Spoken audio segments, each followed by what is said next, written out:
అంతకే కాదు, నేను ఇవాళ అడగదలుచుకున్నాం బీఆర్ఎస్ పార్టీ నాయకులు, మీరు మొన్న ఎన్నికల ప్రణాళికలు 2023 ఎన్నికల ప్రణాళికలు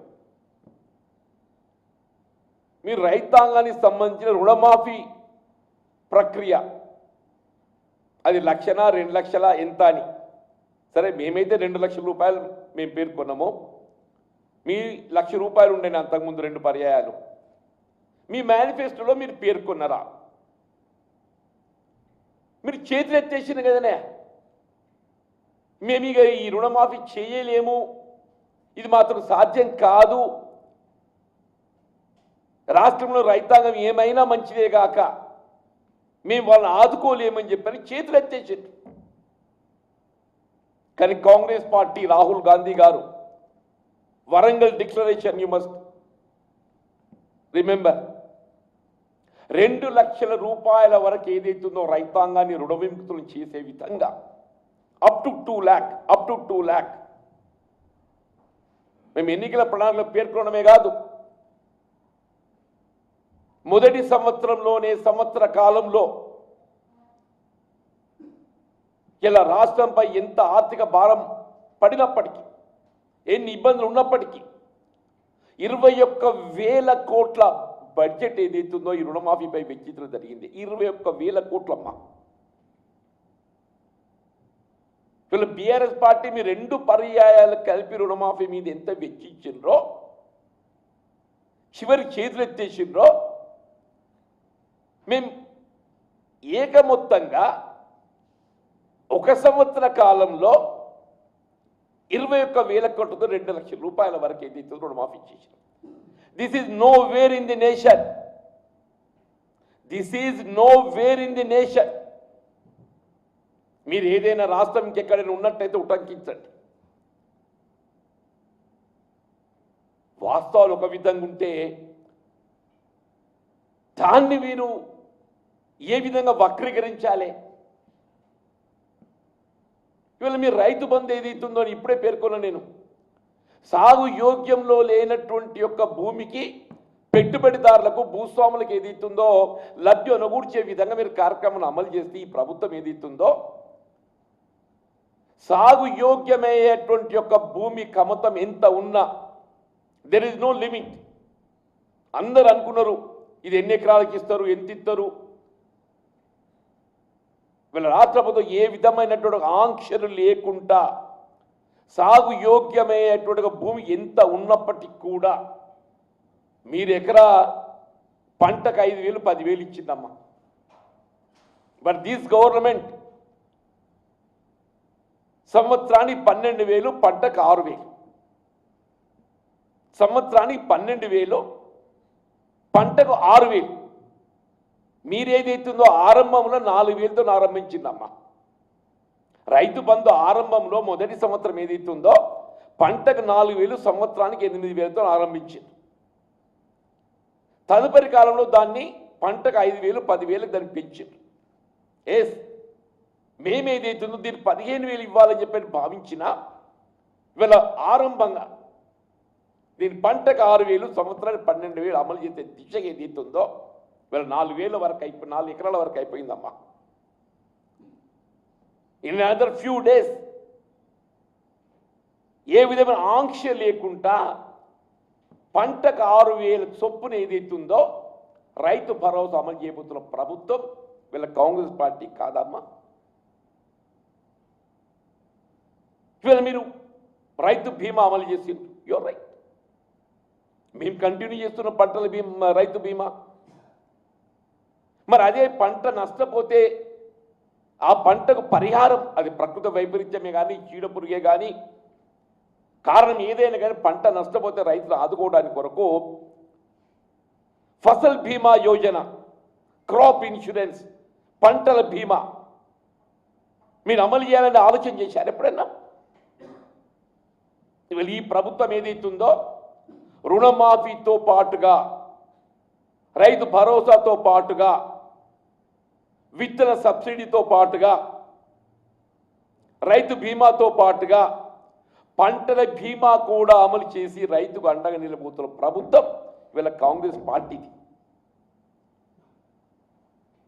మీరు వాస్తవం వక్రీకరిస్తున్నారు. Let us be frank in discussion. అందుకే అన్న మీరు ఒక్కటి మీ అమలు నిలిపిస్తుంటే చెప్పండి అని చెప్పాను. ఎస్, మా 6 గ్యారెంటీస్ ఏమి ఎన్నికల వాగ్దానం చేసినాం. 6 గ్యారెంటీస్ అభయహస్తం. వీళ్ళ అభయహస్తంలో మీరు మాట్లాడుతున్న నాకు ఆశ్చర్యం కలుగుతుందమ్మా. అభయహస్తంలో 6 గ్యారెంటీస్ ఏదైతే ఉన్నాయో మీరు ఒక్కసారి పరిశీలించండి. Only 2 schemes are pending. Yet to take up. Pending does mean yet to take up. ఒకటి, ఆడబిడ్డలకు 2500 రూపాయలు ఏదైతే కల్పిస్తామని చెప్పి భావించడం జరిగిందో, that 1 scheme is yet to take up. I do admit. The other program, pension ఏదైతుందో 2000 నుండి 4000 రూపాయలు పెంచాలని చెప్పి భావించారు.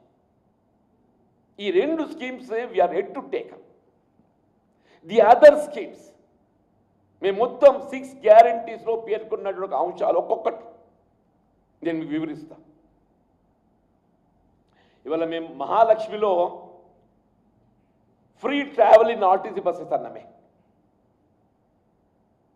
ఆడబిడ్డలకి ఏదైతుందో ఉచిత రవాణా సౌకర్యం కల్పించాలని చెప్పి భావించినాం. మీరు ఆలోచించాలి.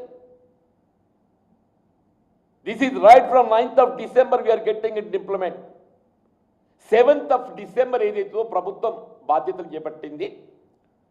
9th వెళ్ళి ఏదైతుందో వీళ్ళ ఉచిత రవాణా సౌకర్యం ఆడబిడ్డలకు ఏ విధమైనటువంటి ఆంక్షలు లేకుండా తెలంగాణ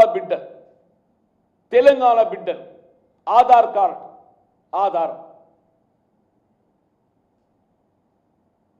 అట్లాగే గ్యాస్ సిలిండర్ 500 రూపాయలు. వీళ్ళ దేశంలో ఎంత ఉండండి అంటే గ్యాస్ సిలిండర్ కాస్ట్ 500 రూపాయల కంటే అధికంగా చెల్లించే ఒక మొత్తం ఏదైతున్నదో రాష్ట్ర ప్రభుత్వం భరించే విధంగా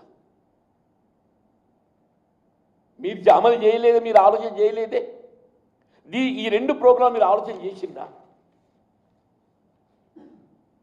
భారతీయ జనతా పార్టీ ఆలోచన చేసిందా? రైతు భరోసా ఇప్పుడే పేర్కొన్న మీతో నేను. ఇవాళ ఇందిరమ్మ ఆత్మీయ భరోసా వ్యవసాయ కూలీలు. ఎన్నడైనా మీరు వ్యవసాయ కూలీలను ఆదుకోవాలి, వారికి ఏదైనా కార్యక్రమం సంక్షేమక్రమం అమలు చేపట్టాలి, వారికి ఒక భరోసా ఇవ్వాలని ఆలోచించిందా? ఇవాళ జాబ్ కార్డ్ కలిగి ఉన్నటువంటి ఒక ఎవరైనా కానివ్వండి, భూమి లేని నిరుపేద, భూమి ఉన్నవాడికి ఏదైతుందో రైతు భరోసా వస్తున్నది. ఇవాళ జాబ్ కార్డ్ కలిగి ఉన్న వాళ్ళల్లో కూడా భూమి కలిగి ఉన్న వారికి ఏదైతుందో రైతు భరోసా పొందే అవకాశం ఉన్నది.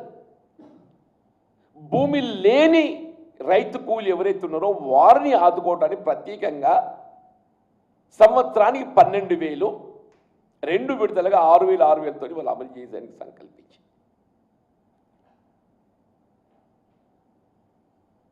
ఇవాళ ధాన్యం కొనుగోలు కేంద్రాలు, ఈ ధాన్యం కొనుగోలు కేంద్రాలను ఎవరు ఆరంభింపజేసిందే? మేమే ఆశ్చర్యపోయినాయి. ఒకప్పుడు తెలుగుదేశం ప్రభుత్వ హయాంలో ఏదైతుందో 6 కాలం కష్టపడి పంట పండిస్తే చివరికి అమ్ముకోవడానికి వచ్చేవరకల్లా రైతు అనేక ఇబ్బందులు ఎదుర్కొంటున్నాను.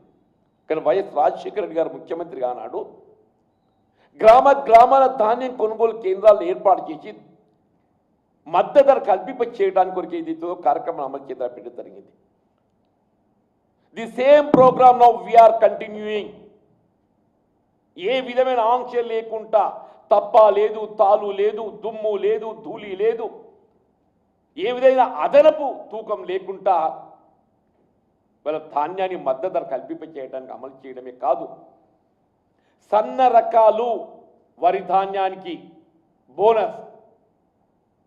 ఎందుకంటే వినియోగదారునికి ఏదైతుందో ఈ సన్న రక బియ్యం ప్రాధాన్యత సంతరించుకుంటుంది. రేపు ఉగాది నుండి ఏదైతుందో రాష్ట్ర ప్రభుత్వం ఈ పౌర సరఫరా శాఖ ద్వారా పంపిణీ చేయబోయేట్టుగా బియ్యం ఏదైతున్నదో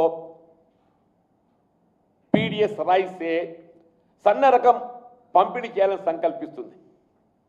దానికి ప్రోత్సాహకంగా ఏదైతుందో ఈ వరిధాన్యం సన్న రకానికి 500 రూపాయలు అదనంగా, అంటే ఉదాహరణకు ఎకరానికి ఒక 20 క్వింటలు పండిస్తే 20 × 500 10,000, 20 × 500 10,000.